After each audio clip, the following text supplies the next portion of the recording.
Hello students, myself Seema Makwana, and in the previous lecture we are already learned about the introduction to critical care unit, nursing assessment, history taking and physical assessment and classification of critical care unit. So today we are going to learn about the principle of critical care nursing. So in the principle of critical care nursing, continuous monitoring and treatment, high intensity therapies and intervention, expert surveillance and efficiency, alert to early manifestation of other organ failure, and recognition of parameters denoting progress or deteriorating are principle of critical care. Critical care unit is a specially designed and equipped facility staffed by skilled personnel to provide effective and safe care for dependent patients with life-threatening or potentially life-threatening problems. There are following principle of critical care nursing means કે CCUની અંદર specially designed અને વેલ equipped ફેસિલિટીવાળા અને વેલ skilled staff હોય છે જેની અંદર પેશન્ટને safe અને ઇફેક્ટિવ કેર પ્રોવાઈડ કરવામાં આવે છે. તેની અંદર લાઈફ થ્રેટનિંગ કન્ડિશનવાળા અથવા તો ક્રિટિકલ કન્ડિશનવાળા પેશન્ટને કેર આપવામાં આવે છે. તો CCUના કેટલાક પ્રિન્સિપલ છે જે નીચે આપેલા છે. એમાં ફર્સ્ટ છે એન્ટિસિપેશન. એન્ટિસિપેશન મીન્સ કે અપેક્ષા. નેક્સ્ટ છે early detection and prompt action. That means વહેલી તપાસ અને તાત્કાલિક સારવાર. થર્ડ છે કોલાબોરેટિવ પ્રેક્ટિસ મીન્સ કે સાથ સહકાર સાથે કરવામાં આવતી પ્રેક્ટિસ અથવા તો કાર્ય. ફોર્થ છે કમ્યુનિકેશન. કમ્યુનિકેશન મીન્સ કે વાતચીત. ફિફ્થ છે પ્રિવેન્શન ઓફ ઇન્ફેક્શન મીન્સ કે ઇન્ફેક્શનથી પ્રિવેન્ટ કરવા માટે. ફિફ્થ છે crisis intervention and stress reduction. That means કટોકટીના સમયે સાથ સહકાર અને સ્ટ્રેસમાં ઘટાડો કરવા માટે. So first we will see the anticipation. The first principle in critical care is a anticipation. One has to recognize the high risk patient and anticipate the requirement, complication, and be prepared to meet any emergency. Unit properly organized with all necessary equipment and supplies are mandatory for smooth running of the unit. Anticipation means કે anticipation એ CCUનો એક first principal છે જેની અંદર વ્યક્તિએ અમુક કન્ડિશનનો સામનો કરવાની હિંમત રાખવી પડે છે.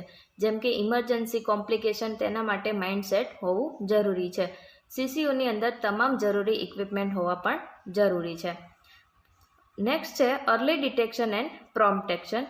તો એની અંદર છે the prognosis of the patient depends on the early detection of variation, prompt and appropriate action to prevent or combat complication. Monitoring of cardiac respiratory function is of prime importance in assessment. Means કે early detection અને prompt action ની અંદર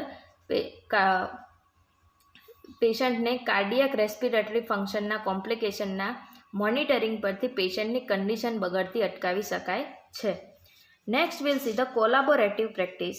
તો collaborative પ્રેક્ટિસની અંદર critical care which has originated as technical subspecialized body of knowledge has evolved into a comprehensive discipline requiring a very specialized body of knowledge for the physician and nurses working in the unit. Collaborative practice between the physician and nurses working in the critical care unit fosters a partnership for decision making and ensure quality and compassionate patient care.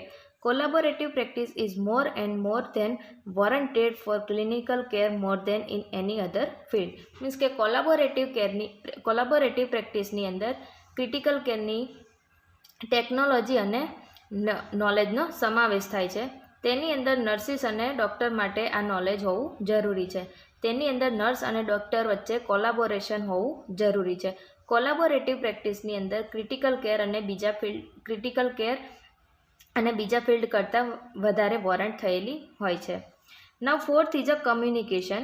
તો કમ્યુનિકેશનની અંદર intra professional, intra departmental, interpersonal communication has significant importance in the smooth running of unit. Collaborative practice of communication model, unlike the traditional practice model, enhance better outcome as far as patient, nurse, physician and hospital are concerned.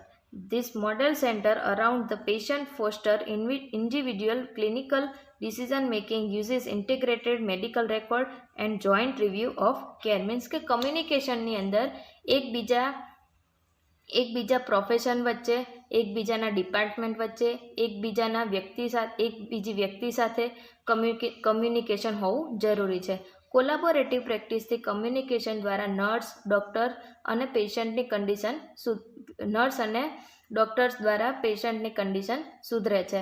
આ model એ પેશન્ટની આજુબાજુના કેન્દ્રો માટે personal clinical decision લેવાનું નક્કી કરે છે, જેમાં medical રેકોર્ડનો પણ ઉપયોગ કરવામાં આવે છે. Now fifth is a prevention of infection. Nosocomial infection cost a lot in the healthcare services. Critically ill patient requiring intensive care at a greater risk than other patients due to the early immunocompromised state with the antibiotic uses and stress, invasive line, mechanical and stress, invasive lines, mechanical ventilator, prolonged stay and severity of illness and environment of the critical care unit itself. Means કે નોઝોકોમિયલ infection એ critically ઇલ પેશન્ટમાં લાગવાના chance એક બીજા patient કરતાં વધુ હોય છે, કેમ કે આઈસીયુની અંદર antibiotic uses, invasive lines, mechanical ventilator અને લાંબા સમય સુધીના સ્ટેના લીધે ત્યાંના એન્વાયરમેન્ટના લીધે ઇન્ફેક્શન લાગવાના ચાન્સ વધુ હોય છે. 6 is a crisis intervention and stress reduction. That means કે crisis intervention ની અંદર partnership are formulated during crisis. Bonds between nurses, patient and families are stronger during hospitalization. As patient advocate, nursing assists the patient to express fear and identify their grieving pattern and provide awareness for positive coping. Means કે crisis ઇન્ટરવેન્શનની અંદર patient જ્યારે આઈસીયુમાં admit થાય છે ત્યારે nurse પેશન્ટના relation વચ્ચે bonding વધુ હોય છે, જેના લીધે પેશન્ટ પોતાની તકલીફ અથવા તો પ્રોબ્લેમને નર્સ સાથે એક્સપ્રેસ કરી શકે છે. તો આ હતા principal of ICU. Next we will see the physical setup of ICU અથવા તો સીસીયુ. તો એની અંદર આપણે ફર્સ્ટ જોઈશું ધ ડિઝાઇન ટીમ. તો તેની અંદર આઈસીયુમાં medical director, ICU nurse manager, chief architecture, hospital administration અને ઓપરેટિંગ એન્જિનિયરિંગ સ્ટાફને ઇન્ક્લુડ કરવામાં આવે છે. ચીફ આર્કિટેક્ટ એ હોસ્પિટલ પ્રોગ્રામ અને હોસ્પિટલ ફંક્શનનો એક્સપિરિયન્સ હોવો જરૂરી છે. એન્જિનિયરને પણ મિકેનિકલ અને ઇલેક્ટ્રોનિક સિસ્ટમનો એક્સપિરિયન્સ હોવો જરૂરી છે, ખાસ કરીને આઈસીયુની અંદર. નેક્સ્ટ છે લોકેશન. તો કે આઈસીયુની અંદર એન્ટ્રી અને એક્ઝિટ માટે સિંગલ પોઈન્ટ હોવો જોઈએ. ડિઝાસ્ટર માટે ઇમરજન્સી એક્ઝિટ હોવું જોઈએ. આઈસીયુની અંદર ટ્રાફિક ના થવું જોઈએ. તેની અંદર સેફ, ઇઝી અને ફાસ્ટ ટ્રાન્સપોર્ટ સિસ્ટમ હોવી જરૂરી છે અને ઇમરજન્સી વોર્ડની નજીક હોવું જરૂરી છે. Next we will see the ICU bed designing and space issue. તો તેની અંદર આઈસીયુમાં પર બેડ 125થી 150 મીન્સ કે 125 ટુ 150 સ્ક્વેર ફીટ જેટલું અંતર હોવું જરૂરી છે. તેમાં nursing station, storage area, patient movement area, equipment area, doctors અને નર્સિસ રૂમ અને ટોયલેટ વચ્ચે પણ અંતર હોવું જરૂરી છે. આઇસોલેશન રૂમ માટે પણ 20% જેટલી એક્સ્ટ્રા સ્પેસ હોવી પણ જરૂરી છે. Now fourth is a floor and wall coverings. આઈસીયુમાં આઈડિયલ ફ્લોર ક્લીન હોવો જરૂરી છે, નોન સ્લીપરી હોવો જોઈએ. તેની દિવાલો સુથિંગ પેઇન્ટવાળી હોવી જોઈએ અને ગ્લાસ પેનલવાળી હોવી જોઈએ. તેના દરવાજાની સ્ટોપર એ બહુ નોઇઝી હોવી જોઈએ નહીં. નેક્સ્ટ છે ફિફ્થ પેશન્ટ એરિયા. મીન્સ કે આઈસીયુની અંદર પેશન્ટ એરિયા એ હેલ્થ કેર ટીમની દેખરેખમાં હોય એવી રીતે હોવો જોઈએ, જેના લીધે પેશન્ટનું સ્ટેટસ વિઝ્યુઅલાઇઝ કરી શકાય છે. આઈસીયુમાં પેશન્ટની પ્રાઇવસી હોવી જરૂરી છે. નાવ the sixth is central nursing station. Means કે નર્સિંગ સ્ટેશન એ પેશન્ટને ઓબ્ઝર્વ કરી શકાય એવી જગ્યાએ હોવું જોઈએ. નર્સિંગ સ્ટેશનમાં proper lighting, clock, computer, printer જેવી ફેસિલિટી હોવી જરૂરી છે. નર્સિંગ સ્ટેશનમાં પેશન્ટના રેકોર્ડ અને રિપોર્ટનું ચાર્ટિંગ હોવું પણ જરૂરી છે. તેમાં સ્ટોરેજ સ્પેસમાં equipment, linen, instrument, drugs, medicines, disposables, stationery અને બીજા જરૂરી આર્ટિકલ્સ હોવા જરૂરી છે. તેના કબાટમાં પણ લેબલ લગાડેલા હોવા જરૂરી છે. The next is work area and storage. તો કે વર્ક એરિયા અને સ્ટોરેજ એ ક્રિટિકલ સપ્લાયમાં જલ્દી ઉપયોગમાં આવે એવું હોવું જોઈએ. સ્ટોરેજમાં crash card, portable monitor, defibrillator હોવા જરૂરી છે. ત્યાં આગળ સેપરેટ મેડિકેશન એરિયા, રેફ્રિજરેટર અને ફાર્માસ્યુટિકલ જેવા હોવા જરૂરી છે. The next is special procedure room. તો કે સ્પેશિયલ પ્રોસિજર રૂમ એ ઇમિડિયેટલી એડજસ્ટ થાય એવા હોવા જોઈએ. આઈસીયુમાં પ્રોસિજર રૂમમાં જરૂરી ઇક્વિપમેન્ટ હોવા જોઈએ અને તે વર્કિંગ કન્ડિશનમાં છે કે નહીં તે ચેક કરેલું હોવું જોઈએ. Next is clean and dirty utility room. તો કે ક્લીન એન્ડ ડર્ટી યુટિલિટી રૂમમાં ક્લીન અને ડર્ટી યુટિલિટી રૂમ એ સેપરેટ રાખવામાં આવેલા હોય છે. તે બંનેને રૂમ ટેમ્પરેચરના કંટ્રોલમાં રાખવામાં આવેલા હોય છે. ક્લીન યુટિલિટી રૂમનો યુઝ એ સ્ટરાઇલ અને ક્લીન સ્ટોરેજ માટે થાય છે. જ્યારે ડર્ટી યુટિલિટી રૂમની અંદર વેસ્ટ મટીરિયલ હોય છે, જેવા કે બોડી ફ્લુઇડ્સ અને બોડી સબસ્ટન્સીસ. તેમાં નીડલ અને બીજા શાર્પ ઓબ્જેક્ટિવ્સ જેવી ડિસ્પોઝેબલ વસ્તુ માટેના પણ કન્ટેનર આવેલા હોય છે. Next is equipment storage. તો કે ઇક્વિપમેન્ટ સ્ટોરેજમાં પેશન્ટ કેર માટેના સિક્યોર ઇક્વિપમેન્ટ આવેલા હોય છે અને તે ઇઝી લોકેશનમાં જલ્દીથી મળી રહે તેવી કન્ડિશનમાં મૂકવામાં આવેલા હોય છે. The next is nourishment preparation area. Means કે નરિશમેન્ટ પ્રિપેરેશન એરિયાની અંદર food preparation surface, ice making machine, sink with hot and cold running water, stove, microwave oven, fridge અને હેન્ડ વોશિંગ ફેસિલિટી હોય છે.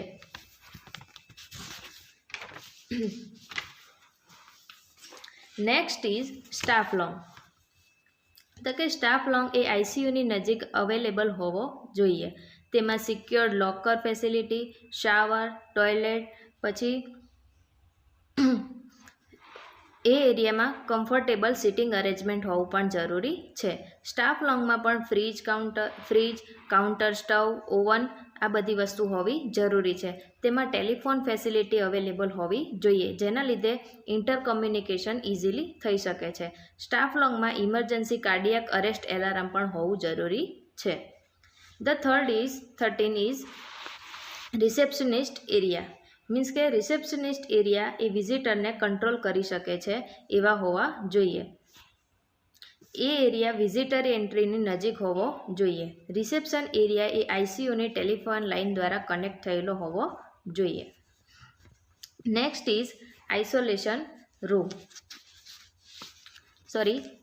Is visitor lounge or waiting room. તો visitor area કે waiting room એ આઈસીયુની નજીક હોવા જોઈએ. ત્યાં આગળ વેઇટિંગ રૂમમાં ટીવી અને મ્યુઝિક સિસ્ટમની ફેસિલિટી પ્રોવાઈડ કરવામાં આવેલી હોય છે. ત્યાં આગળ પબ્લિક ટોયલેટ અને ડ્રિંકિંગ વોટરની ફેસિલિટી પણ પ્રોવાઈડ કરવામાં આવેલી હોય છે. વેઇટિંગ રૂમમાં સિટિંગ અરેન્જમેન્ટ હોવું જરૂરી છે. ત્યાં આગળ ચેર, પછી બીજી અધર એજ્યુકેશનલ મટીરિયલ હોવું જરૂરી છે. ત્યાં આગળ હોસ્પિટલ લિસ્ટને ડિસ્પ્લે કરવામાં આવેલું હોય છે. Next is isolation room.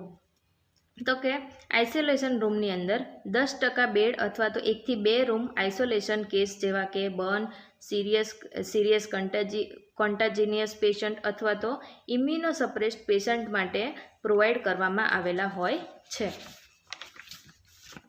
The next is administrative offices. Means કે મેડિકલ અને નર્સિંગ મેનેજમેન્ટ માટે એડમિનિસ્ટ્રેશન ઓફિસ હોવી જરૂરી છે. આ ઓફિસનો યુઝ આઈસીયુ સ્ટાફની મીટિંગ માટે, કોન્ફરન્સ માટે અને કન્સલ્ટેશન માટે રાખવામાં આવેલી હોય છે. Next is conference room. તો તો કોન્ફરન્સ રૂમ એ આઈસીયુ ફિઝિશિયન અને સ્ટાફ માટે યુઝ કરવામાં આવે છે. કોન્ફરન્સ રૂમ એ આઈસીયુ સાથે ટેલિફોન લાઇન સાથે લિંક કરેલો હોય છે. આ ઉપરાંત ઇન્ટર કમ્યુનિકેશન સિસ્ટમ અને ઇમરજન્સી કાર્ડિયાક અરેસ્ટ એલાર્મ સાથે પણ લિંક કરેલું હોવું જોઈએ. કોન્ફરન્સ રૂમ એ education, staff house education, multidisciplinary patient care અને તેની કોન્ફરન્સ માટે યુઝ કરવામાં આવે છે. Next we will see the utilities of intensive care unit. તો તેની અંદર છે ફર્સ્ટ ઇલેક્ટ્રિક પાવર. તો કે આઈસીયુમાં main electrical panel emergency power સાથે કનેક્ટેડ હોવી જરૂરી છે. નેક્સ્ટ છે વોટર સપ્લાય. તો કે આઈસીયુમાં વોટર સપ્લાય હોવું ખૂબ જ જરૂરી છે. આઈસીયુમાં હોટ અને કોલ્ડ વોટરની ફેસિલિટી હોવી જરૂરી છે. Third is oxygen compressed air and vacuum. Means કે આઈસીયુમાં ઓક્સિજન કમ્પ્રેસ્ડ એર વેક્યુમની ફેસિલિટી જરૂરી છે. આઈસીયુમાં 2 થી 3 ઓક્સિજન આઉટલેટ પર પેશન્ટ હોવા જરૂરી છે. વેક્યુમ આઉટલેટ પણ પર પેશન્ટ હોવા જરૂરી છે. વેક્યુમ આઉટલેટ એટલીસ્ટ 290 મીન્સ કે 290 mmHg જેટલું હોવું જોઈએ. Next fourth is lighting. Means કે આઈસીયુમાં કમ્પ્લીટ લાઇટિંગ હોવી જરૂરી છે. નાઇટ લાઇટિંગ પેશન્ટનું ઓબ્ઝર્વેશન થઈ શકે તેવી હોવી જોઈએ. આઈસીયુમાં જરૂરી ઇક્વિપમેન્ટ ઇમરજન્સીમાં મોનિટર થઈ શકે તેવી લાઇટિંગ હોવી જોઈએ. The fifth is environmental control system. Means કે આઈસીયુની અંદર ફુલ્લી એર કન્ડિશનવાળું હોવું જોઈએ કે જેના લીધે ટેમ્પરેચર મેન્ટેન થઈ શકે છે. The next is staffing norms of critical care unit. Means કે આઈસીયુની અંદર અથવા તો સીસીયુની અંદર સ્ટાફ કેવો હોવો જોઈએ. તેમાં ફર્સ્ટ છે ઇન્ટેન્સિવ કેર ડૉક્ટર્સ. તો ઇન્ટેન્સિવ કેર ડૉક્ટર એ એડવાન્સ ટ્રેનિંગ લીધેલી હોવી જોઈએ. તેનામાં ક્રિટિકલ કન્ડિશનને ડાયગ્નોઝ કરવાની અને ટ્રીટ કરવાની સ્કિલ હોવી જોઈએ. આઈસીયુમાં intensivist heart monitoring equipment, breathing machine એટલે કે વેન્ટિલેટર અને બીજા હાઈ ટેકનોલોજી અને હેલ્થ ઇક્વિપમેન્ટનો એક્સપિરિયન્સ કરેલો હોવો જોઈએ. The next is resident doctors. તો કે રેસિડેન્ટ ડૉક્ટર એ આઈસીયુમાં 5 પેશન્ટ કરતાં વધારે પેશન્ટની કેર કરતો નથી. રેસિડેન્ટ ડૉક્ટર એ post graduation from anaesthesia medicine or respiratory medicine અને બીજી અધર સર્જિકલ બ્રાન્ચમાં સ્પેશિયાલિટી મેળવેલી હોવી જોઈએ. Third is intensive care nurses. Means કે ઇન્ટેન્સિવ કેર નર્સિસ એ કોઓર્ડિનેશન, ઇમ્પ્લિમેન્ટેશન અને ટ્રીટમેન્ટ માટે જવાબદાર હોય છે. ઘણી નર્સ એ ક્રિટિકલી ઇલ અથવા તો ઇન્જર્ડ પેશન્ટની કેર કરવામાં એક્સપિરિયન્સ અને ટ્રેનિંગ લીધેલી હોય છે. આઈસીયુમાં નર્સ પેશન્ટનો રેશિયો 1:1 હોય છે. મીન્સ કે એક પેશન્ટ સાથે એક નર્સને રાખવામાં આવે છે. Next is allied health professionals. Means કે આઈસીયુની અંદર બીજા કયા પ્રોફેશનવાળા વ્યક્તિઓની જરૂર હોય છે. તેમાં ફર્સ્ટ છે રેસ્પિરેટરી થેરાપિસ્ટ. તો રેસ્પિરેટરી થેરાપિસ્ટ એ વેન્ટિલેટર મેનેજમેન્ટ માટે રાખવામાં આવેલો હોય છે. The second is physiotherapist. Physiotherapist A physical therapy માટે રિસ્પોન્સિબલ હોય છે, જે મોબિલિટી અને ચેસ્ટ ફિઝિયોથેરાપી માટે ઉપયોગી છે. Third is pharmacist. તો ફાર્માસિસ્ટ એ વોર્ડમાં રાઉન્ડ અટેન્ડ કરે છે અને ડૉક્ટર અને નર્સને મેડિસિન માટે એડવાઇસ પ્રોવાઈડ કરે છે. Fourth is technician. તો ટેકનિશિયન એ સેમ્પલ કલેક્શન માટે રાખવામાં આવે છે. Fifth is occupational therapist. Means કે ઓક્યુપેશનલ થેરાપિસ્ટ એ પેશન્ટની ડેઇલી એક્ટિવિટીને ટ્રીટ કરવા માટે હોય છે. The sixth is nutritionist. Means કે તે પેશન્ટના ફૂડ પ્લાનિંગ માટે રાખવામાં આવેલા હોય છે. The seventh is biomedical engineer. Means કે બાયોમેડિકલ એન્જિનિયરે આઈસીયુના ઇક્વિપમેન્ટ્સને જલ્દીથી જો ખરાબ થઈ ગયા હોય તો તેને કરેક્ટ કરે છે. Eighth is computer operators. Computer operator એ કમ્પ્યુટરને ઓપરેટ કરવા માટે રાખવામાં આવેલા હોય છે. The ninth is cleaning class 4th worker at guards. Means કે ક્લાસ 4 વર્કર અને ગાર્ડને નોઝોકોમિયલ ઇન્ફેક્શનને પ્રિવેન્ટ કરવા માટે રાખવામાં આવેલા હોય છે. તો આ હતું આઈસીયુનો physical setup, staffing norms of critical care unit અને અલાઇડ હેલ્થ પ્રોફેશન.